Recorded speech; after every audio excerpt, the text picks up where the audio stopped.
Vamos ver se você está apto para a tua prova teórica do Detran. Qual das placas de trânsito é proibido o trânsito de caminhão? As respostas estão aí entre número 1, número 2, número 3, número 4 e número 5. Vou te dar um tempo para pensar e deixe aí nos comentários.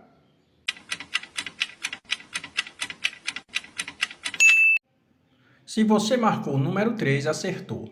Placa de número 1, comprimento máximo permitido. Placa de número 2, comprimento permitido. E placa de número 3, proibido o trânsito de caminhão. Número 4, proibido o trânsito de veículo automotor. E número 5, proibido ultrapassar. Se você gostou do vídeo, não esquece, curte, comenta, compartilha com mais um amigo para que possamos estar postando mais vídeos como esse. E não esqueça, deixa aí nos comentários se esse tipo de conteúdo serve para ti. Deus abençoe e estamos juntos!